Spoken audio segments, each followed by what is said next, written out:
नमस्कार दोस्तों, आप सभी का मेरे एसएनडी एजुकेशन चैनल में स्वागत है। आज का टॉपिक है प्रतिफल का अर्थ एवं परिभाषा। जानते हैं प्रतिफल का अर्थ। प्रतिफल वचन का मूल्य होता है। यह ऐसा मूल्य होता है कि एक व्यक्ति उसे देकर दूसरे से कुछ करवाता है या कराने का वचन प्रतिज्ञा करता है। भारतीय संविधान अधिनियम की धारा 2 गा में प्रतिफल की परिभाषा इस प्रकार की गई है। जब वचनदाता की इच्छा पर वचन ग्रहीता या कोई अन्य व्यक्ति कोई कार्य कर चुका होता है या करने से विरत रहा है या करता है या करने से विरत रहने का वचन करता है, तो ऐसा कार्य प्रवृत्ति अथवा वचन से वचन प्रतिज्ञा का प्रतिफल कहलाती है।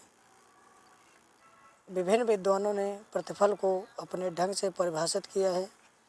ब्लैक स्टोन के अनुसार प्रतिफल ऐसे मुआवजे को कहते हैं जो संविदा का एक पक्षकार दूसरे पक्षकार को देता है। पोलक के अनुसार प्रतिफल ऐसे मूल्य को कहते हैं जिसके बदले में दूसरे पक्षकार का वचन प्राप्त किया जाता है और इस प्रकार से मूल्य के लिए दिया गया वचन प्रवर्तनीय होता है। न्यायमूर्ति पेटसन के अनुसार प्रतिफल वह वस्तु है जिसका विधि की दृष्टि में कुछ मूल्य, उससे वादी को कुछ लाभ हो सकता है अथवा प्रतिवादी का कुछ अहित हो सकता है। विधि के अभिप्राय में मूल्यवान प्रतिफल उसे कहते हैं जिसमें कोई अधिकार, हित, लाभ या सुविधा एक पक्षकार को मिले या दूसरे पक्षकार को हानि, अहित या उत्तरदायित्व ले या लेने का वचन दे, या किसी कार्य, लाभ, हानि या दायित्व से प्रवृत्त रहने का वचन दे। न्यायमूर्ति लस क्यूरी बनाम मीसा 1875 एक्सचेकर में है। उपरोक्त सभी परिभाषाओं से यह स्पष्ट है कि प्रतिफल वचनदाता द्वारा वचन को पूरा करने हेतु दिया जाने वाला प्रलोभन है। यह प्रलोभन कुछ करने या करने से विरत रहने के रूप में या धन के रूप में हो सकता है। प्रतिफल वचन का मूल्य है जिसके अंतर्गत संविदा पालन करने की सुनिश्चितता प्राप्त की जाती है।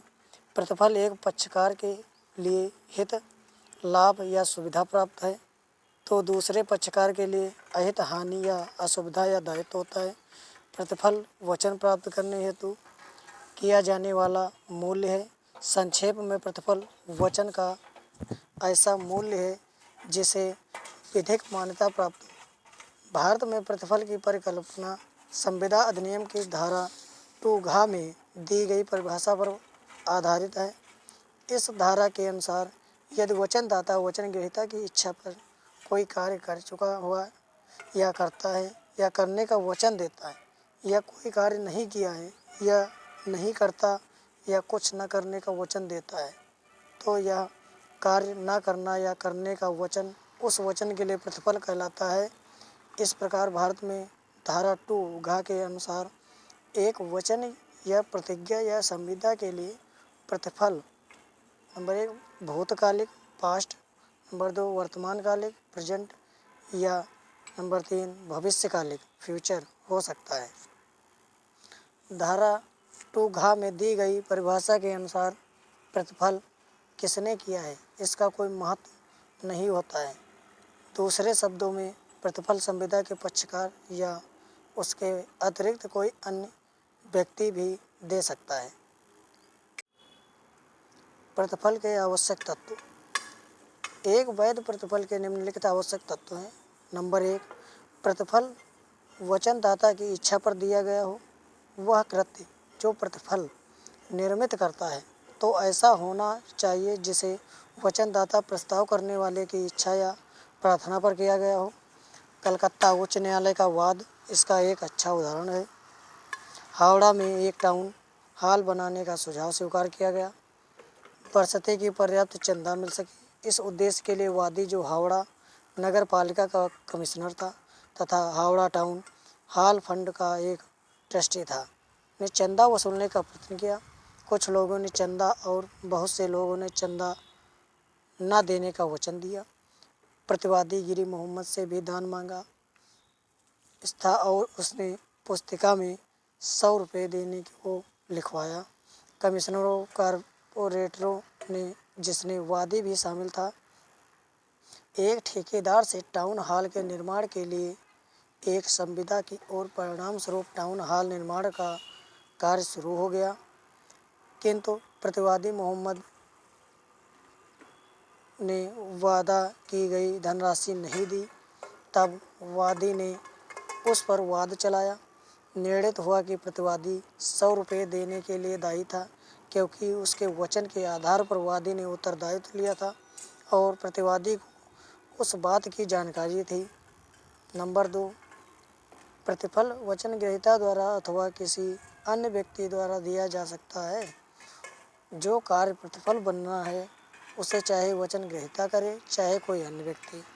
संविधान के लिए जब प्रतिफल है तो यह महत्वहीन है कि प्रतिफल किसने दिया। इस मुद्दे पर भारतीय विधि और अंग्रेजी विधि में भिन्नता है। अंग्रेजी विधि में प्रतिफल वचन ग्रहीता द्वारा ही किया जाना चाहिए। ट्यूडिल बनाम एटकिंसन 1861 के वाद में वादी तथा विलियम नामक एक ही पुरुष की पुत्री के बीच होने वाले विवाह के परिणाम स्वरूप वादी के पिता तथा विलियम ने ही लिखित रूप में यह तय किया कि प्रतिवर्ष वे दोनों वादी को एक निश्चित धन देंगे। विलियम ने वक्त प्रतिज्ञा वचन नहीं निभाई। उसकी मृत्यु होने पर वादी ने उसकी संपत्ति के उत्तराधिकारियों पर धन प्राप्त करने के लिए वाद चलाया। न्यायालय ने वाद खारिज कर दिया और निर्णित किया कि कोई अजनबी व्यक्ति किसी ऐसी संविदा से लाभ नहीं उठा सकता जिसका वह पक्षकार नहीं है, चाहे वह संविदा उसके भले के लिए ही क्यों न हो। ट्यूडिल बनाम एटकिंसन के केस में प्रतिपादित सिद्धांत का इंग्लैंड की सर्वोच्च न्यायालय हाउस ऑफ लाइसेंस ने डनलप न्यूमेटिक टायर ली बनाम सेल्फिश एंड 1919 ईस्वी में अनुमोदन कर दिया। लॉर्ड वाइकाउंट हेल्डेन ने कहा, अंग्रेजी विधि में कुछ सिद्धांत आधारभूत हैं। उनमें से एक यह है कि केवल वही व्यक्ति संविदा के अनुपालन के लिए वाद चला सकता है जो उसमें कोई पक्षकार रहा हो।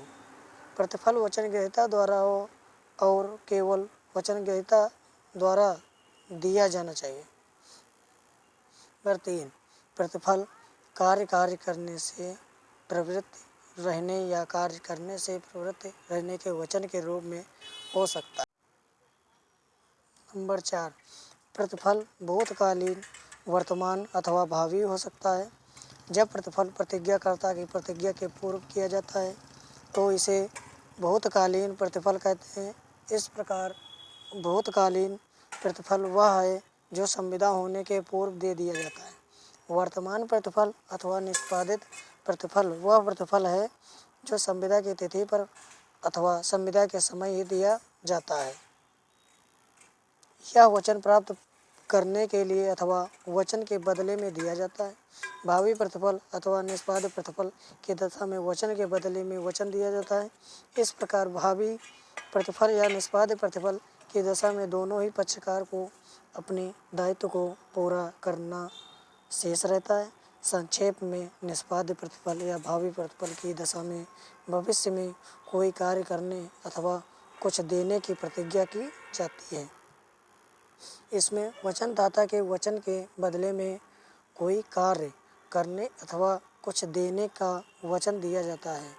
उदाहरण का कुछ धनराशि खा को देने के लिए वचन देता है तो यह भूतकालीन प्रतिफल के परिणाम स्वरूप है और भारतीय संविदा अधिनियम के अधीन अच्छा प्रतिफल है और यह वचन संविदा का निर्माण करता है।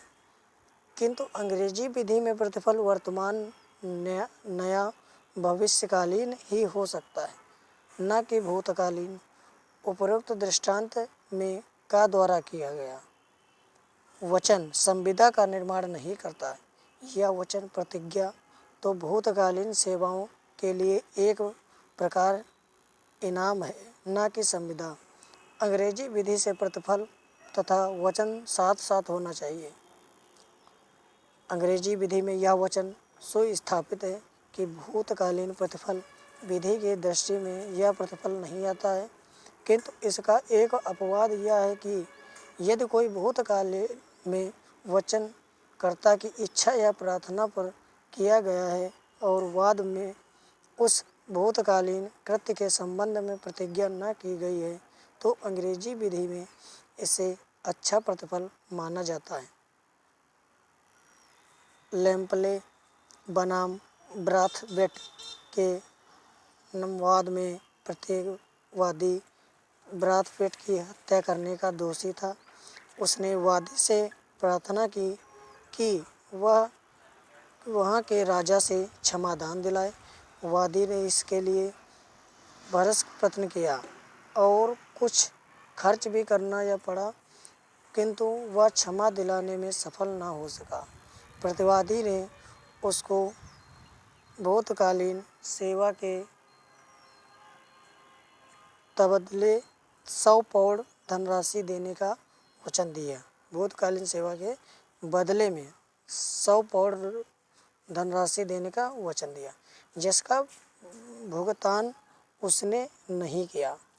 वादी द्वारा उक्त धनराशि वसूली का दावा दायर जाने पर निर्णित किया कि वादी उक्त धनराशि पाने का हकदार है, क्योंकि कार्य वचनकर्ता की प्रार्थना पर किया गया है।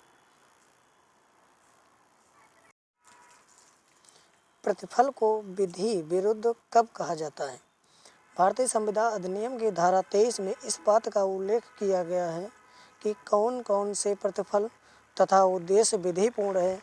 इस धारा की व्यवस्था के अनुसार किसी संविदा का प्रतिफल अथवा उद्देश्य विधिपूर्ण माना जाता है जब तक कि नंबर 1 वह विधि द्वारा वर्जित न हो, या नंबर 2 उसका स्वरूप ऐसा न हो कि यदि उसे स्वीकृत किया गया हो तो वह किसी विधि की व्यवस्थाओं के विपरीत हो, या नंबर 3 वह कपटपूर्ण हो, या नंबर 4 वह किसी व्यक्ति के शरीर या संपत्ति को क्षति पहुंचाने योग्य या क्षति पहुंचाने से संबंधित है, या नंबर 5 न्यायालय के विचार से वह अनैतिक या लोकनीति के विरुद्ध है।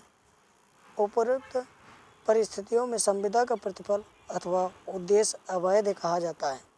प्रत्येक ऐसी संविदा जिसका उद्देश्य अथवा प्रतिफल अवैध होता है शून्य मानी जाती है। ये टॉपिक यहीं पर समाप्त होता है। अगला टॉपिक नेक्स्ट डे लेकर आते हैं। और चैनल सब्सक्राइब कीजिए और शेयर कीजिए और लाइक भी कीजिए। धन्यवाद।